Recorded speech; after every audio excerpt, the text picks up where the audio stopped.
Bienvenidos a una nueva mesa de diálogo donde hoy vamos a debatir, a conversar un poco sobre el plan económico de la dictadura y sus consecuencias. Elegimos hacer este encuentro esta semana que es particularmente significativa, movilizante. Seguramente no hay un adjetivo adecuado para describirla, pero que se cumplieron 50 años del último golpe de Estado, que ocurrió el 24 de marzo de 1976, y que estas fechas nos empujan, nos convocan a hacer reflexiones colectivas sobre uno de los periodos más dolorosos de nuestra historia. Y en el marco de la Escuela de Economía y Negocios, que es donde estamos, elegimos dialogar sobre una temática específica, que es la dimensión económica de la dictadura. A casi 50 años, a 5 décadas de aquel momento, el plan económico de la dictadura sigue siendo un tema de debate, no solo por lo que ocurrió en aquel momento, sino por cómo interpretamos las consecuencias y su vigencia en el presente. Para ello invitamos a dos especialistas que los voy a presentar, los voy a leer para no equivocarme. Vino Marcelo Ruggier, que es doctor en Historia por la Universidad de San Andrés, investigador principal de CONICET y profesor titular de Historia Económica y Social de la Argentina en la Facultad de Ciencias Económicas de la UBA. Es director del Centro de Estudios de Historia Económica Argentina y Latinoamericana y ha publicado numerosos artículos y capítulos de libros sobre historia económica, industrias y empresas. Y también está con nosotros Matías Culfas, que es economista de la UBA y doctor en Ciencias Sociales por Flaxo.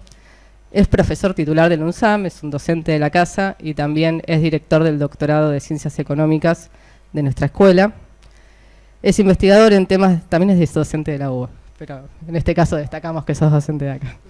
Investigador en temas de desarrollo productivo y política industrial.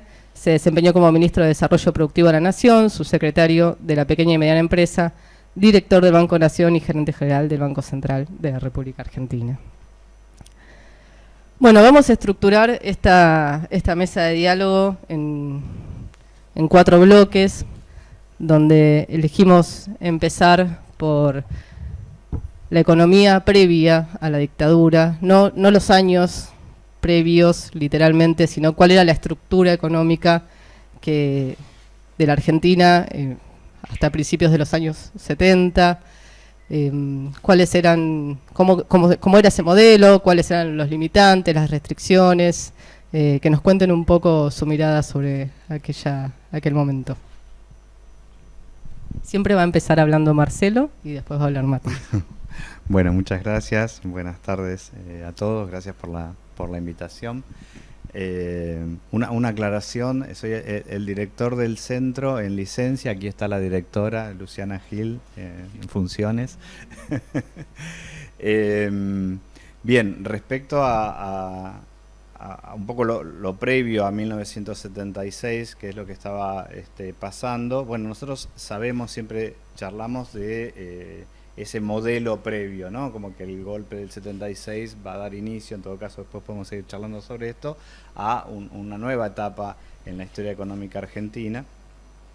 Si bien nosotros podemos pensar en estas grandes dinámicas, estas grandes fases de la historia económica argentina, donde estaría el modelo agroexportador, ¿no? Entre 1870, 1880 y 1930, y luego un modelo de industrialización por sustitución de importaciones, precisamente cuyo quiebre, digamos, o fin, estaría en este contexto de mediados de los años 70, y donde la política económica de la dictadura militar da muchos elementos para pensar en ese quiebre o el inicio de una nueva etapa que en todo caso, insisto, tendríamos que discutir. Así que lo previo es ese modelo de industrialización por sustitución de importaciones, ya en una etapa avanzada de ese modelo, con muchas transformaciones respecto a lo que había sido el contexto de los años 30 y los años 40. Allí hay como también una etapa fundacional en términos de definiciones de política económica que avalan y apuntan ese modelo, que es la experiencia de la dictadura militar de los años 40 y el peronismo, ¿no? Una serie de transformaciones de política económica que generan una serie de condicionantes a la evolución económica posterior, en particular vinculado al proceso de industrialización, los avances de la industrialización y en términos de la redistribución del ingreso sectorial, digamos, y en favor de los trabajadores. Por lo tanto, digamos, esa caracterización más general que aparece en los años 40 subsiste todavía hasta principios de los años 70, pero donde se van dando una serie de transformaciones significativas vinculadas a un proceso de modernización, de crítica a esa etapa inicial más mercadointernista. Los historiadores económicos llaman en términos generales una segunda fase de la industrialización sustitutiva, algunos lo llaman la industrialización dirigida por el Estado, o por lo menos una caracterización más moderna, pero que está vinculado al proceso de transformaciones que implica el llamamiento a la inversión extranjera, a la erradicación de empresas extranjeras, que se inicia ya durante el peronismo, pero que se consolida durante la época de la experiencia desarrollista de Frondizi, y donde aparecen algunos rasgos de modernización en términos de nuevos sectores industriales que avanzan en actividades más complejas, donde avanza también la exportación industrial. Hay sectores que tienen competitividad o ganan competitividad, hay incrementos de productividad en muchos de estos sectores y avanzan en la posibilidad de exportar productos manufacturados. Por lo tanto, digamos, ya se amplía el esquema de exportación y de posibilidad de obtención de divisas, donde avanza también, como decía antes, la participación del Estado como productor, en algunos casos ya poniendo freno a las empresas extranjeras y reposicionando a las empresas locales como estrategia. Esto claramente a principios de los años 70 y con la llegada del peronismo, pero donde subsisten una serie de problemas más estructurales vinculados a las restricciones o los limitantes en el sector externo, en una industria que, a pesar de que exporta, es consumidora básicamente de divisas, y esas divisas son obtenidas por las actividades agropecuarias, donde hay disputas entre el peso de las empresas extranjeras, ahora claramente instaladas en el mercado local, y las empresas nacionales, donde hay disputas en términos de la redistribución del ingreso, y por lo tanto, digo, todo eso erosiona desde el punto de vista social y política a la dinámica de ese modelo. O sea, esas restricciones distributivas, intersectoriales, productivas, se reflejan en una fuerte inestabilidad política, institucional, ambiental, digamos, no solo macroeconómica, ¿no? Por lo tanto, yo podría decir que estamos en un contexto para finalizar, lo que podría ser llamado el canto de cisne de la industrialización por sustitución en la Argentina, o de la industrialización en la Argentina, porque ya era un modelo bastante híbrido, pero donde no estaba en disputa como valor social la idea de la industrialización, ¿no? Yo me traje algunas, déjame una cita. Dije, en algún momento la voy a meter, tengo 3 o 4 que las voy a usar en algún momento de la charla, pero una es de Diamant, Marcelo Diamant, de 1972, donde plantea esta idea del futuro industrial. Y dice Diamant: no parece existir margen político para el abandono del impulso industrializador y un retorno a una economía primarizada. La última tentativa explícita fue en 1962, con el gobierno de Guido y con Martínez de Hoz como ministro, o uno de los ministros, ¿no?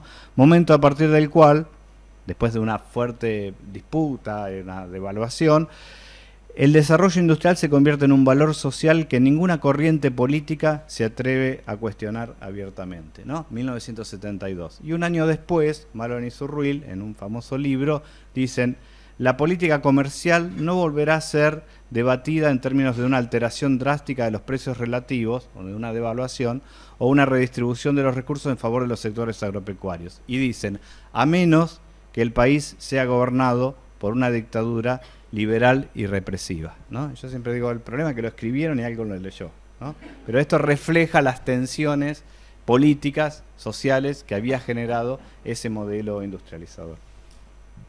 Por acá, corto, después retomamos. Bueno, buenas tardes. Gracias por estar acá, un gusto conversar con ustedes.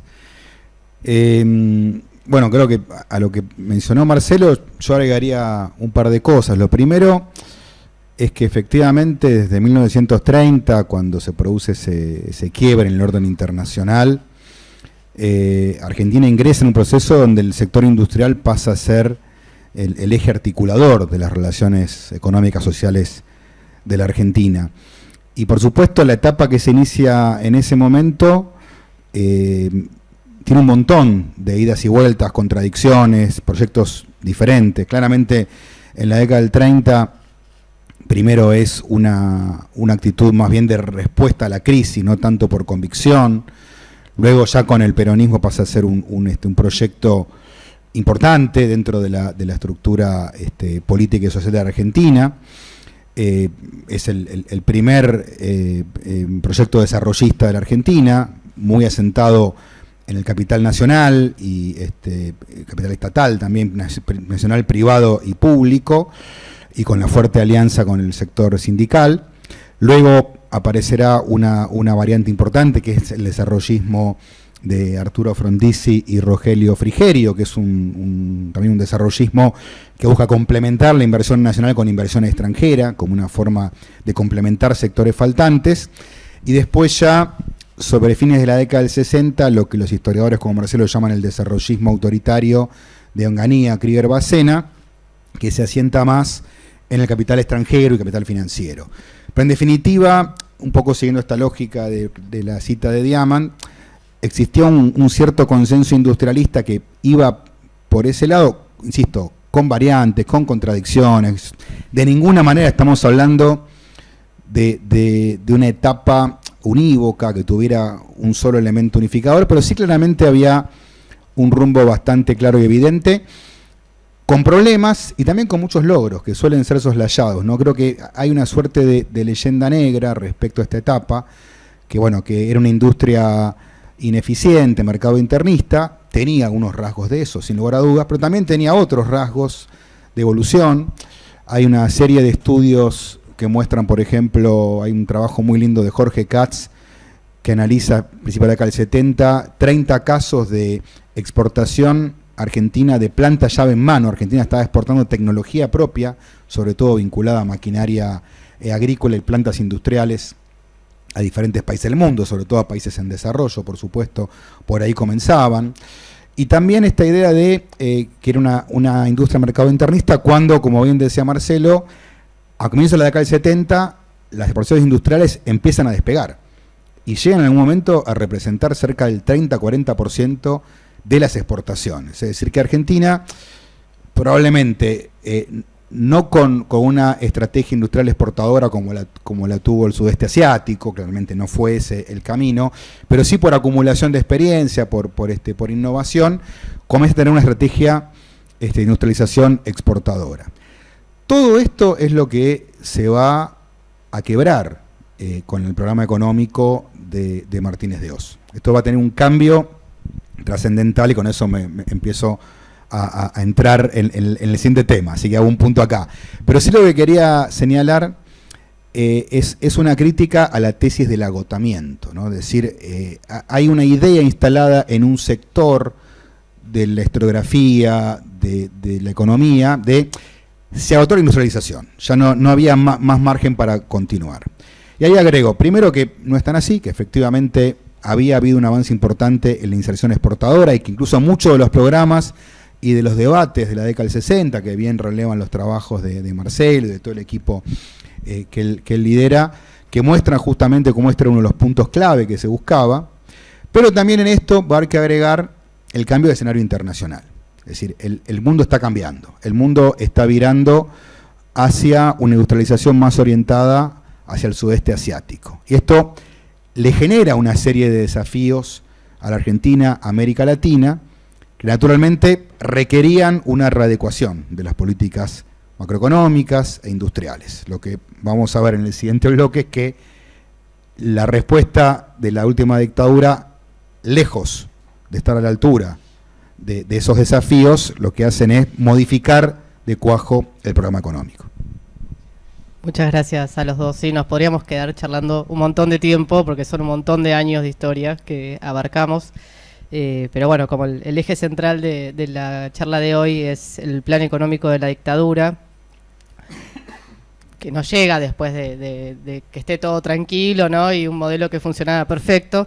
Pero me interesa que conversen entre ustedes, que cada uno cuente su mirada de cuáles fueron los principales lineamientos de ese plan económico, y me interesa también hacer hincapié en un punto particular, que si ese plan tenía como objetivo estabilizar la economía o hacer un cambio estructural de la economía, ¿no? Como dejar esa pregunta también hacia el final.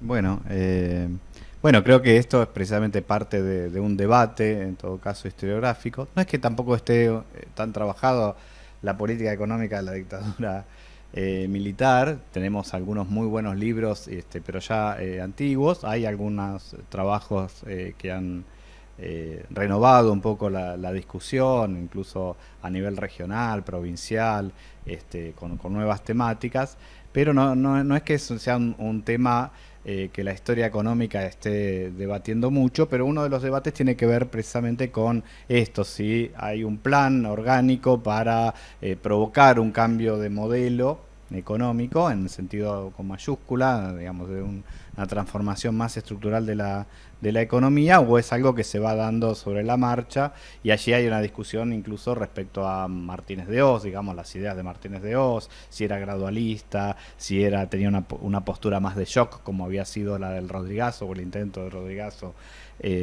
algún tiempo antes.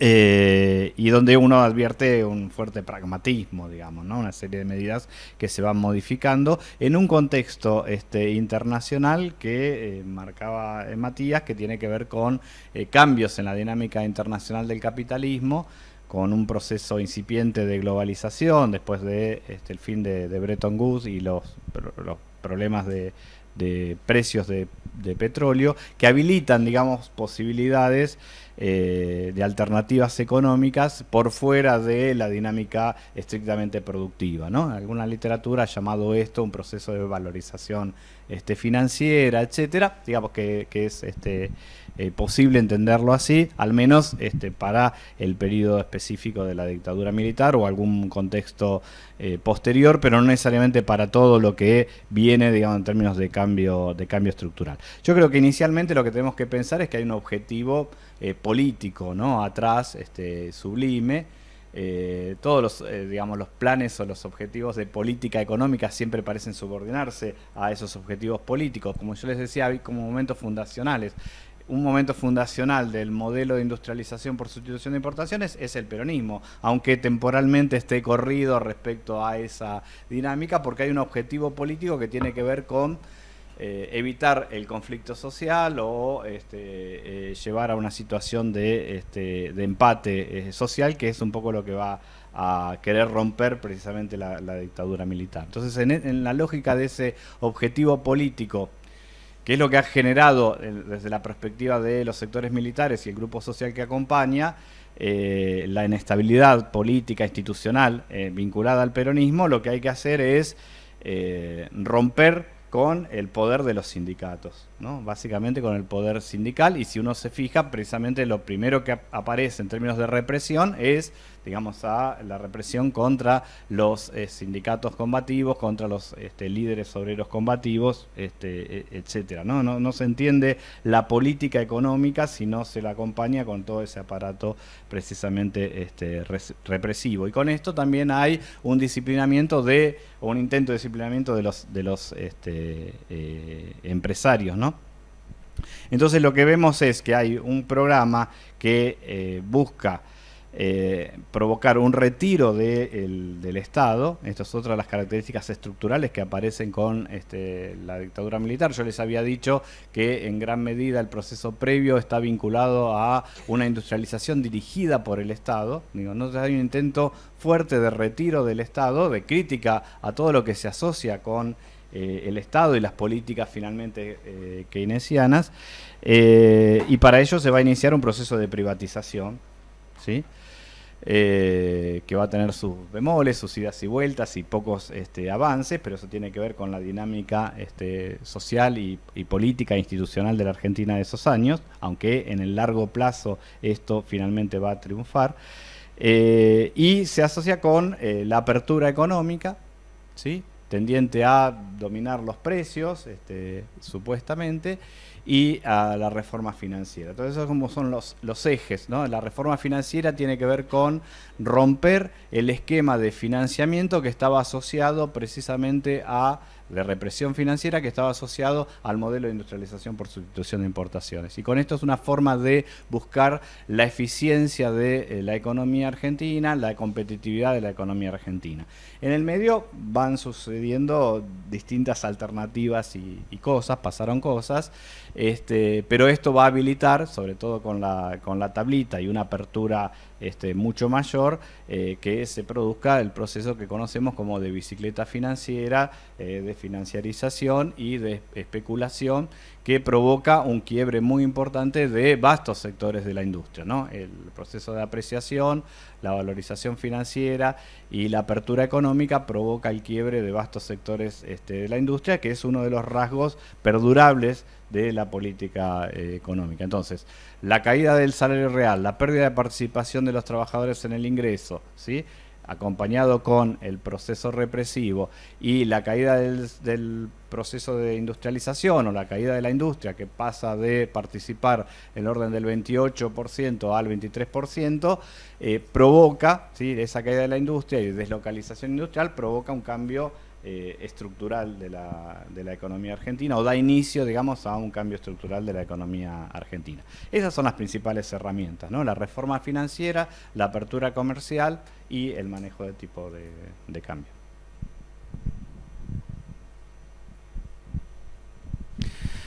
Yo agregaría que hay un cambio de actitud muy visible en las Fuerzas Armadas en este periodo, ¿no? Y para esto creo que es interesante comparar la actitud del gobierno anterior, militar, el que había liderado Juan Carlos Onganía, respecto a la dictadura que se inicia con Videla, Macera y Agosti.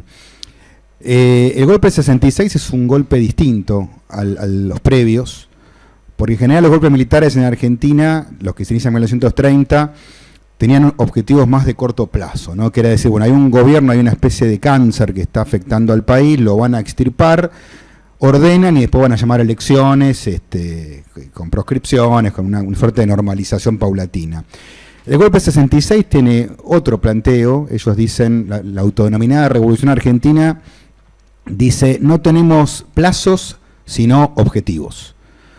Lo que vamos a intentar lograr es un cambio muy profundo. Es un gobierno fuertemente represivo, aunque en comparación con lo que vino después, claramente no lo fue en esos términos, pero sí es un gobierno que, para quienes conocen la historia, van a ver que restringe la actividad de los partidos políticos, interviene en las universidades, de ahí la famosa noche de los bastones largos. Es decir, hay una represión política muy importante en esa etapa. Instala la idea de un Estado modernizador, de una burocracia mucho más eficaz, que va a tener algunos logros en términos de crecimiento económico, pero un fuerte rechazo político, un gobierno muy autoritario, con un peronismo proscripto, y que va a tener como respuesta una fuerte conflictividad sindical. Por eso uno de los focos va a ser, como bien decía Marcelo, la cuestión sindical. Krieger Bacena, el ministro de Economía de aquellos tiempos, se ve obligado a renunciar después del famoso Cordobazo, ese gran levantamiento social en la provincia de Córdoba, y Krieger Bacena, cuando se va, dice, increíble, me hicieron un levantamiento social en el lugar donde están los obreros mejores pagos del país. Y efectivamente eso es uno de los puntos centrales que le queda como experiencia a ese sector militar. Es decir, bueno, este mecanismo de industrialización es eminentemente conflictivo e imposible de disciplinar. Primera cuestión para tener en cuenta en cómo van a tomar las Fuerzas Armadas el golpe 76.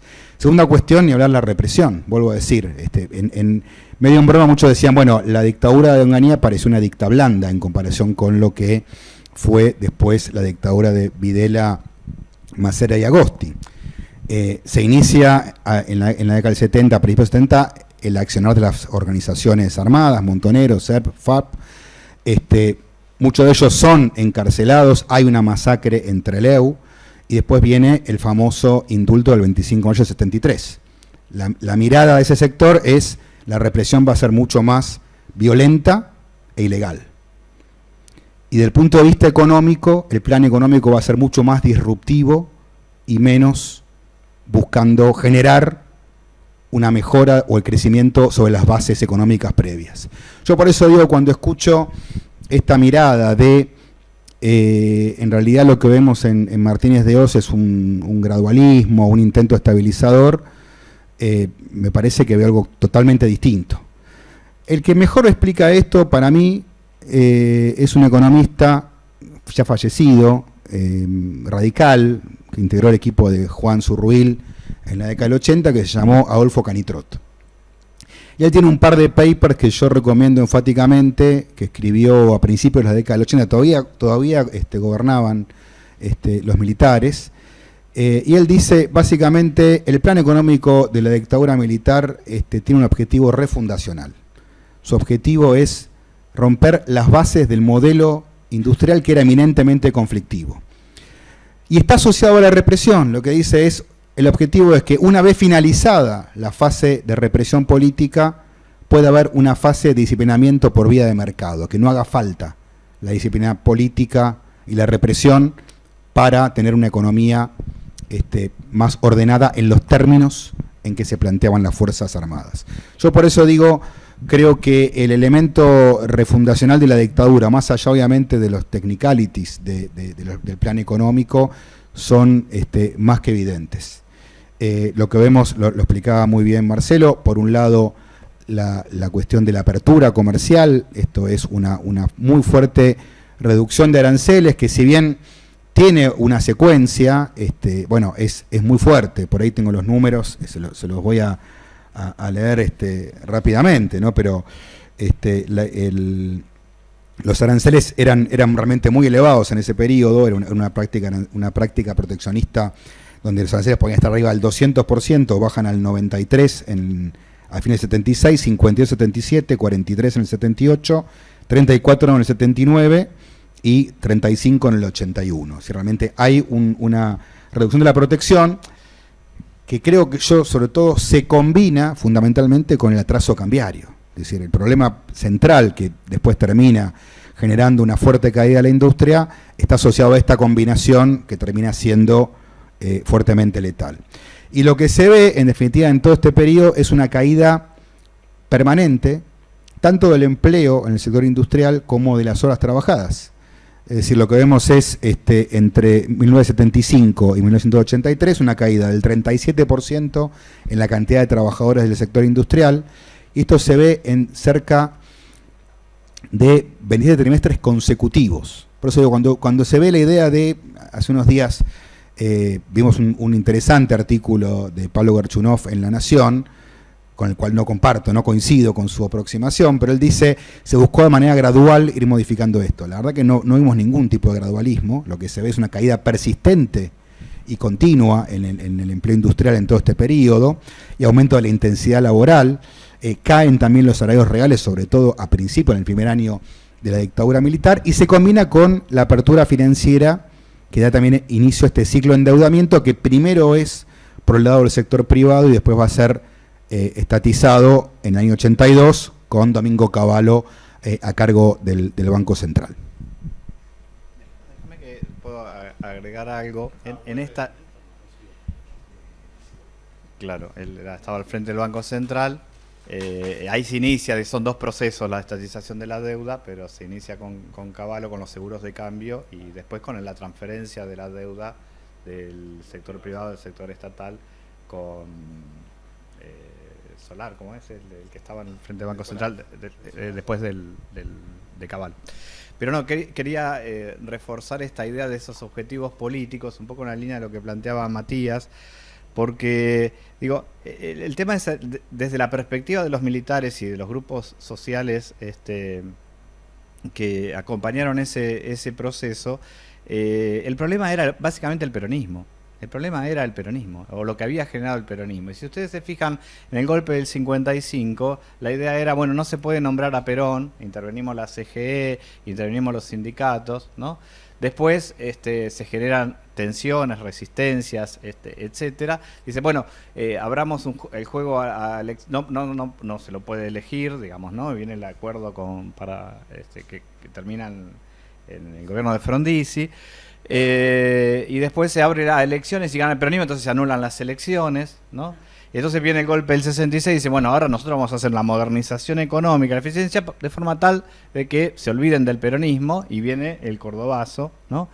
Y después dice, bueno, al final que venga Perón y gobierna Perón, y aparece lo que aparece, digamos, en términos de tensiones sociales, de conflictos, etcétera, y un intento, digamos, en ese sentido, desde el propio seno del peronismo, que es el Rodrigazo, de romper precisamente con el poder de los sindicatos y del empate social. Entonces, el objetivo es destruir el peronismo. Ahora, ¿cuál es el problema? Es que los obreros son peronistas, ¿no? Básicamente el movimiento obrero es peronista. Entonces, ¿cómo destruimos al movimiento obrero? A través de la represión por un lado, y a través de un proceso que ataque a la industria. Y la desindustrialización está vinculada a romper precisamente el poder de los sindicatos. Es por eso que, además de esta caída de la industria, a través del disciplinamiento vía apertura, la dinámica financiera, etcétera, hay también un proceso de deslocalización de las plantas industriales, como un objetivo declarado para limitar el poder sindical.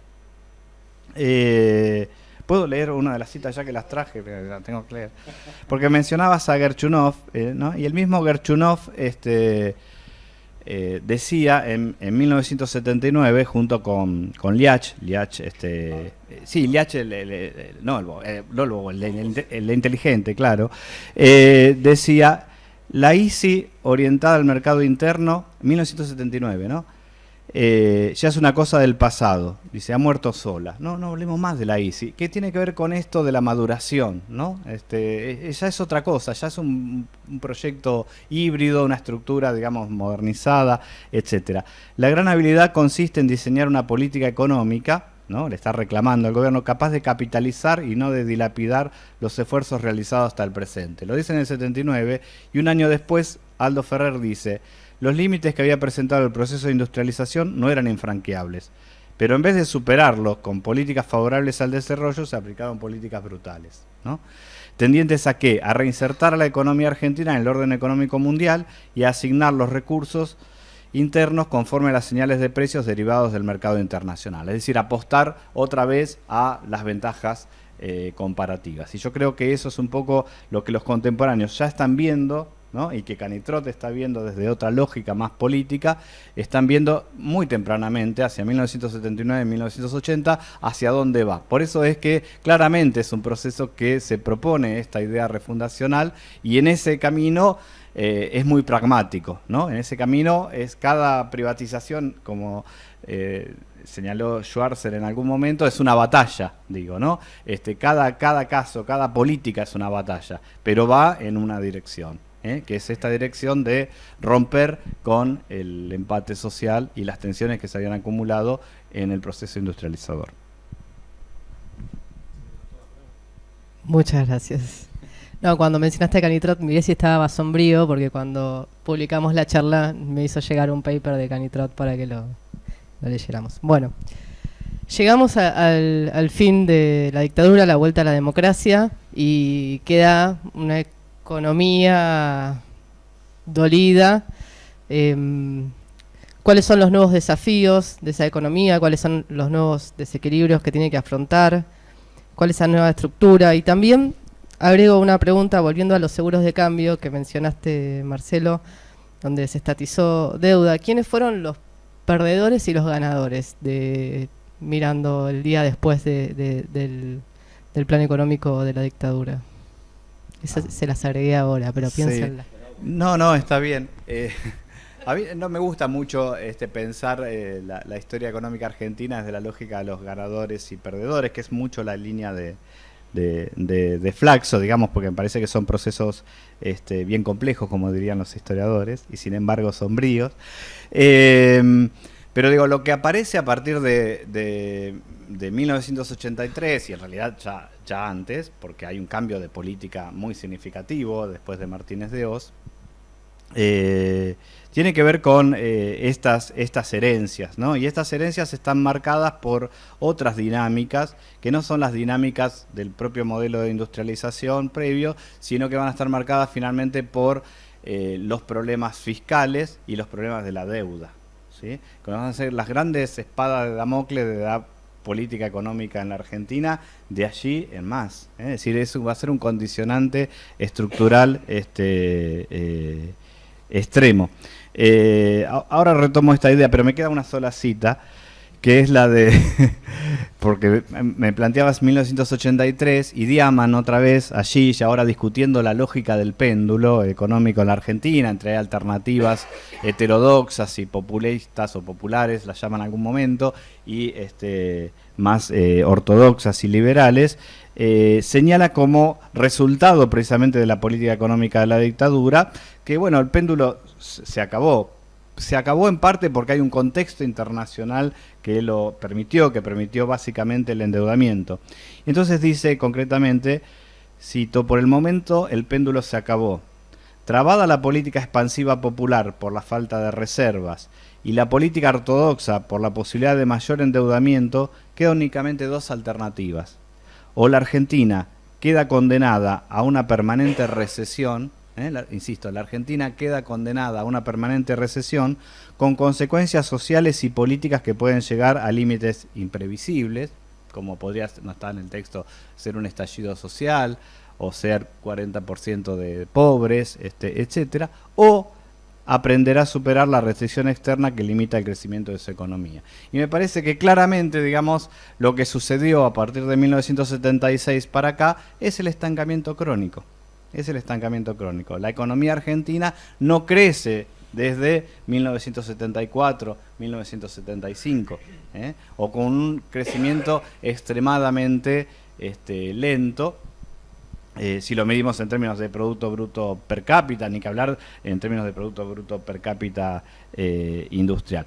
Y ese no crecimiento de la economía argentina marca un rasgo estructural, que tuvo inicio precisamente con la dictadura militar. Lo que sucedió, termino, a partir de 1976 es menos industria, menos salario, menos participación de los trabajadores, menos Estado, menos institucionalidad en pos de políticas de desarrollo, mayor extranjerización de la economía, mayor concentración, mucho mayor pobreza, ¿no? Los niveles de pobreza, digamos, con los que sale la dictadura son muy altos, pero continuaron creciendo hasta el día de hoy, más allá de los cambios y de los modelos en minúsculas de política económica que sucedieron, que fueron muy diferentes, porque es muy diferente la política económica de la dictadura inicial y la post-1981, es muy diferente la política económica del alfonsinismo, es muy diferente o más parecida, digamos, a la de la dictadura, la del menemismo, es muy diferente la política económica del kirchnerismo,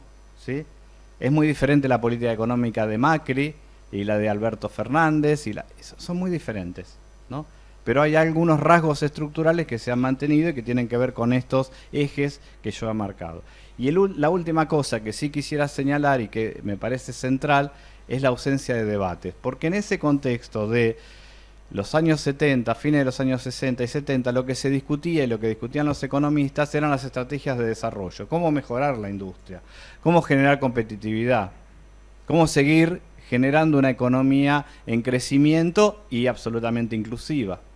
Y a partir de 1983, por poner una fecha, o después de la política económica de Martínez de Hoz, los economistas discuten básicamente el problema del gasto público, el problema de la deuda, el problema de la inflación, y han abandonado la posibilidad de discutir estrategias de largo plazo, porque precisamente son las herencias o los condicionantes que están en el día a día del debate, digamos, y de la actualidad económica. Sí, yo creo que la dictadura dejó una herencia terrible para la Argentina. Por supuesto, en primer lugar, por la dimensión de las pérdidas humanas, muertos, desaparecidos, por supuesto, eso ya de por sí es un capítulo en sí mismo, pero también por la herencia económica. Se discute mucho en Argentina y el actual presidente instala mucho esta discusión de cuándo la Argentina empezó a declinar o alejarse del desarrollo. La realidad es que claramente hay muchos puntos de quiebre, ¿no? Uno es la Primera Guerra Mundial, ahí Argentina un poco se separa del crecimiento de las grandes potencias, otro es la crisis del 30. Pero después lo que se ve también, incluso después de la Segunda Guerra Mundial, es que Argentina, mal que mal, a los tumbos con sus dificultades, iba acompañando el crecimiento de la economía internacional. Cuando claramente diverge y empieza a alejarse de los países más avanzados, es en este momento histórico. Es después de la última dictadura militar. Ahí no hay ninguna duda que hay una gran divergencia y Argentina entra en este periodo que bien describía Marcelo, donde en promedio Argentina no crece. El PBI per cápita actual no es muy distinto del que existía en el año 76. Por supuesto, en el medio pasan un montón de cosas, no es que es todo así. Hay dos periodos de crecimiento, uno en la década del 90 hasta el año 98, con sus bemoles, con sus exclusiones, y otro también intenso entre 2002, 2003 hasta 2011, más inclusivo, pero que son más bien las excepciones más que la regla. Es decir, Argentina, creo yo, nunca le termina de encontrar la vuelta a este nuevo escenario internacional, a la globalización, y me parece que el efecto disruptivo que genera la dictadura es uno de los principales factores explicativos, que incluso nos aleja en buena medida de lo que pasa con algunos de nuestros vecinos, ¿no? Los países que más habían avanzado en esa fase de industrialización en América Latina habían sido Brasil, México y Argentina. A los tres nos va más o menos mal en la globalización, ¿no? Ninguno de los tres logró progresar mucho e integrarse en un proceso de desarrollo. Pero creo que de los tres al que peor le va es Argentina. Brasil, mal que mal, logra conservar una base industrial, también se diversifica. Claramente no está en un sendero de desarrollo, pero logra conservar una base. México hace un cambio de modelo, se integra más a Estados Unidos con sus dificultades. Argentina está como a la deriva. Es un poco lo que decía recién Marcelo, ¿no? Penduleando entre medidas más liberales, más proteccionistas. De repente la discusión es que la mejor política industrial es no hacer política industrial, un tema que aparecía en los 70, volvió ahora. Efectivamente, también reapareció en los 90, de repente en políticas industriales no terminan de despegar o tener coherencia a lo largo del tiempo, y también herencias muy significativas en términos de querer resolver los problemas de volatilidad externa, que eran un tema que había sido recurrente en la Argentina, sobre todo entre 1930 y 1966-67, ahí después viene un periodo largo, 10-11 años de crecimiento sin crisis externa, pero la dictadura introduce esto de los problemas externos los resolvemos tomando deuda. Y esta creo que es una de las peores herencias que deja ese gobierno militar. Argentina era un país hasta ese momento con muy baja deuda externa, también porque el mundo era un mundo que tenía una baja fluidez de capital financiero, el quiebre de Bretton Woods, hay un montón de cambios internacionales donde Argentina se inserta de la peor manera. Es decir, los países que mejor le fue muestran dos cosas, que hicieron una integración industrial razonable, gradual, buscando en todo caso potenciar sus industrias y en todo caso haciendo una apertura paulatina que mejore la productividad industrial, lo contrario a lo que hizo Argentina. Y lo segundo es, hicieron un uso moderado del ahorro externo. Es decir, tomaron deuda para infraestructura, para financiar problemas puntuales.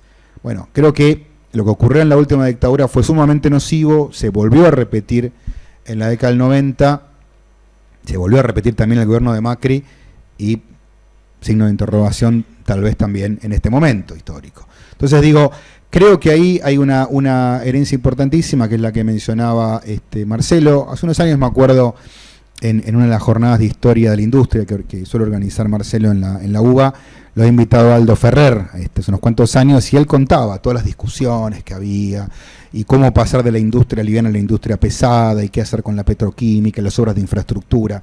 Ese debate desapareció de la Argentina. Y como bien decía Marcelo, estamos discutiendo si el déficit fiscal cómo se lo combate, cuando en ese momento también existía el problema, pero había una idea también de, bueno, de que parte del problema se resolvía creciendo, ampliando la capacidad productiva de la economía, discutiendo cuestiones macromonetarias y obviando las cuestiones del desarrollo. Con esto no estoy diciendo que no sea relevante, también es cierto que buena parte de los problemas del desarrollo se explican por los desequilibrios macroeconómicos. Lo que quiero decir es que uno de esos legados es haber abandonado en buena medida la discusión y el consenso respecto a una política de desarrollo de largo alcance.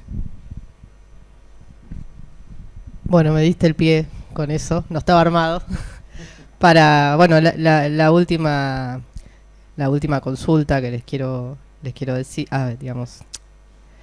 preguntar. No dijo de ganadores y perdedores, se lo vamos a dejar pasar. Después lo manda por mensajito. No, retomando esto que decías vos, Matías, y también lo mencionó Marcelo en algún momento de la charla, parecería quizá, me gustaría que vos me lo digas, si es algo idealizado o que en esa economía previa a los años 70 existía un cierto consenso social, económico, de la importancia del rol de la industria como un pilar fundamental para alcanzar el desarrollo, y las cuestiones partidarias podían ser en qué instrumentos se necesitaban para acompañar, qué instrumentos económicos me refiero, pero que existía un cierto consenso. Y haciendo un paralelismo con hoy, y eso quizá te lo pregunto a vos más, Matías, nos encontramos que quizá el acuerdo que tengamos entre los economistas es que no hay consenso, que no estamos de acuerdo, no nos ponemos de acuerdo en cuáles son los pilares fundamentales de nuestra economía, a dónde queremos ir, cuál es el sentido para ir a donde elijamos ir. Y empieza un gobierno y empieza de cero, un poco lo decía Marcelo, bueno, todas las políticas económicas de los gobiernos desde la dictadura son muy diferentes. Si bien se mantienen políticas económicas, pero son islas que no tienen un sentido común. Hay políticas económicas que se han mantenido en el tiempo, pero no con un sentido. Entonces quería escuchar cómo ven ustedes esto, y no te quiero preguntar cuál es la solución, porque no creo que tengas respuesta, pero los dejo. Bueno, los historiadores nos abstenemos así que esto es una pregunta toda para Matías, pero sí me gustaría plantear, o me hizo recordar un poco lo que estabas diciendo y la referencia a la frase de Di Tella, en realidad, de que la mejor política industrial es no tener ninguna, de Guido Di Tella en el contexto de los años 90, que el propio Guido Di Tella, en el contexto de los años 60, a fines de los años 60, planteaba, dice, bueno, la Argentina con un par de retoques, con algunas políticas estatales, con el impulso financiero a algunas empresas de capital nacional, incluida la mía, decía él, etcétera, dice, bueno, puede no estar entre los primeros 3 países del mundo, pero puede estar en el pelotón siguiente, ¿sí? Entre los primeros 5 o 6 países del mundo, decía en 1968, 69. Y yo siempre digo, bueno, nadie se reía cuando Di Tella decía eso. Nadie se reía. Básicamente porque Di Tella pagaba los sanguchitos y la reunión, pero porque eso era posible, digo, ¿no? Se partía de una estructura productiva con problemas, ¿sí? Pero donde era posible, digamos, manteniendo esa tasa de crecimiento que bien señalaba Matías, ininterrumpida desde 1963-64, digamos, la proyección era posible que la Argentina estuviera quizás no tan arriba, pero digamos con un desempeño más que aceptable y pudiera alcanzar, digamos, los elementos propios de un país desarrollado, ¿no? Ahora, después pasó la dictadura, ¿sí? Y pasó todos estos años y todo este proceso y esas herencias, ¿no? Y más allá de las modificaciones, porque insisto, hay cambios de política económica muy notables, ¿eh? Sin embargo, esos rasgos estructurales del modelo persistieron, ¿no? Y ese peso de la deuda, y ese nivel de pobreza, y ese nivel de desindustrialización, y ese nivel de extranjerización, de concentración económica, persistieron, ¿no? Más allá de esos cambios de política o de las intenciones. Y estos son como trabas muy pero muy fuertes para pensar luego en el desarrollo y la discusión de la mejor alternativa de inserción de la economía local a la economía internacional. Entonces el punto de partida no es el mismo que el de los años 60. Sin idealizar aquel, digamos, hay una sociedad con enormes problemas. Creo que, y lo otro es la pérdida notable de capacidades estatales, ¿no? De instrumentos. ¿Sí? De instrumentos, como yo decía, bueno, el Estado se va retirando, privatizaciones, etcétera, pero desaparece un Consejo Nacional de Desarrollo, digo, quien fija estrategias y políticas a largo plazo, desaparece un Banco Nacional de Desarrollo que financia, digo, porque si bien esto es algo común en el espacio latinoamericano, en otros países no sucedió, digo, México no rifó su organismo, lo readecuó en todo caso de financiamiento industrial y productivo como era Nafinsa, ni Brasil liquidó su Banco de Desenvolvimiento Económico, ¿no? Aquí se liquidó directamente, ¿no? En esta lógica pendular y extrema y brutal de la que hablábamos antes. Entonces los puntos de partida son muy bajos, digo, ¿no? Y lo que creo necesario es que hay que empezar a volver a discutir, o empezar a discutir realmente esto. Los economistas tienen que empezar a discutir estrategias de desarrollo, en generar consensos para pensar en la mejor inserción de la Argentina a nivel internacional. Esto no quiere decir que hay que dejar de discutir los problemas macro, los problemas de la inflación, los problemas más acuciantes, ¿no? Pero tener presente que el objetivo es precisamente el largo plazo. Y ahora es toda tuya, Matías. No, yo tomo este último punto para arrancar. Me parece que hay una visión en todo caso de que en los 60 estaba más la idea de que la macro se iba a ir ordenando con el desarrollo, que en todo caso también había un problema de desequilibrio macro asociado a que el desarrollo modificaba precios relativos y generaba naturalmente ciertos desequilibrios. Había una frase de Ferrer que era: el desarrollo vencerá la inflación. Sí. Un poco optimista, o voluntarista, ¿no? A ver, es cierto que Corea del Sur tuvo buena etapa de su desarrollo con inflación entre moderada y alta, 20 y pico % por año, ¿no? Es decir, es natural pensar que un cambio estructural te modifique precios relativos y te marque un piso de inflación, muy distinto a lo que pasó en Argentina, ¿no? La herencia del Rodrigazo, 700% de inflación anual. Bueno, son cosas que no se vieron en el caso de las economías asiáticas. Pero me parece que hay un punto para discutir más asentados en el presente, que es la idea de, bueno, el orden macro, creo que si hacemos una encuesta acá, vamos a decir sí, es importante para el desarrollo, es fundamental.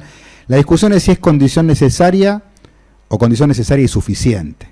Yo creo que hay un sector de la profesión y de la economía y de la política, probablemente el que está hoy en el gobierno, que dice el orden macro es condición necesaria y suficiente. Dice, vos logramos una economía estabilizada, con baja inflación, con un escenario fiscal ordenado, con acceso al financiamiento, y el resto se acomoda solo, que florezcan las fuerzas del mercado y que gane el mejor. Esa es una mirada. El problema de eso muchas veces es cuáles son las condiciones. La discusión de hoy en Argentina, por ejemplo, es, bueno, podemos estar muchos de acuerdo, sí es importante que la Argentina esté integrada al mundo, que los empresarios industriales no casen en el zoológico y tengan que competir con las importaciones. Ahora, puedo decir, bueno, reduzco aranceles en un mundo que está mucho más tenso, ¿no? No es el mundo de la globalización que habíamos visto hace unos años. Y encima con un dólar barato, intervenido políticamente, porque este tipo de cambio de hoy no es el resultado de la oferta y la demanda, está intervenido, sigue habiendo cepo para las empresas, y incluso hemos llegado al extremo donde se le pidió al Tesoro de los Estados Unidos que intervenga el mercado de cambio para mantener el dólar lo más planchado posible. Bueno, ahí está la cuestión. Primero, de si cualquier configuración macro puede o no promover el desarrollo. Digo, me parece que evidentemente, primera cuestión, no cualquier configuración macro te va a ayudar a que los sectores productivos puedan florecer.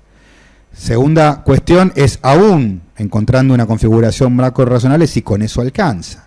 Y ahí lo que uno ve en la experiencia internacional exitosa, ¿no? Uno mira los 15, 20 países 15 diría, que eran países pobres o de ingresos medios después de la Segunda Guerra Mundial y que hoy son países desarrollados, en general son países del este asiático o los que eran los viejos pobres de Europa y hoy son países desarrollados, en todos los casos lo que se ve es una combinación de política macro con política productiva.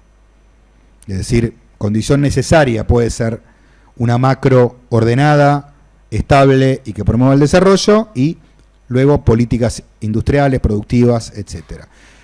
Que en general son políticas que, estas otras discusiones que aparecen hoy, no son las que refuerzan las ventajas comparativas naturales que tiene una economía, sino que son las que buscan crear nuevas ventajas. Es decir, ¿qué ventaja tenía Taiwán en semiconductores en la década del 70? ¿Qué ventaja tenía China para hacer autos eléctricos en la década del 90? Ninguna.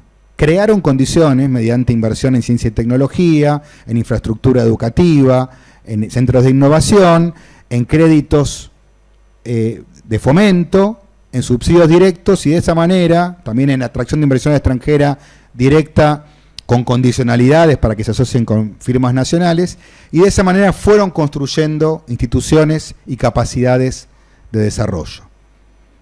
Por supuesto, insisto, con también una mirada macroeconómica tendiente al orden, a la estabilidad y a poner ciertos precios relativos favorables a la inversión productiva. Entonces me parece que hasta que no resolvamos este entuerto entre condición necesaria y suficiente de la política macroeconómica y el rol de la política industrial, que hay un montón de miradas, ¿no?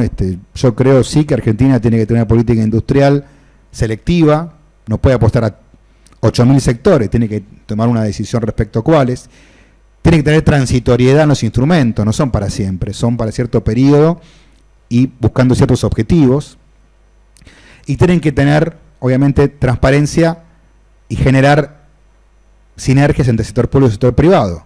No es una cosa o la otra.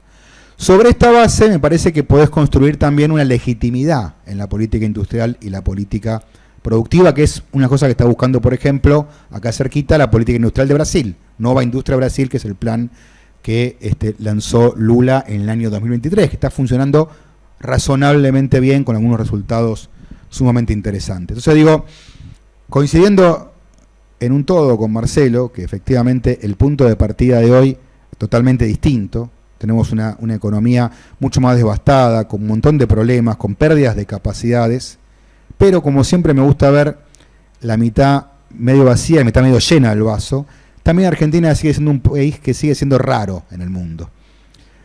No se crean que cualquier país del mundo domina la energía nuclear, Argentina lo hace. Son pocos los países del mundo que tienen fábricas de autos. Uno dice, bueno, cualquier país del mundo lo tiene. No, son 40. Argentina es uno de ellos. Entonces digo, aún con todas las dificultades, Argentina conserva una base productiva y tecnológica que es lo que debe potenciar. Por supuesto que pensar que esto se resuelve simplemente, ¿no?, con una macro ordenada y que las fuerzas de mercado definan y con tipo de cambio atrasado, y eso no va a andar. Bueno, ¿querés agregar alguna cita? No, se me acabaron las citas, no traje más. Ya las usé todas. Muchas gracias a los dos.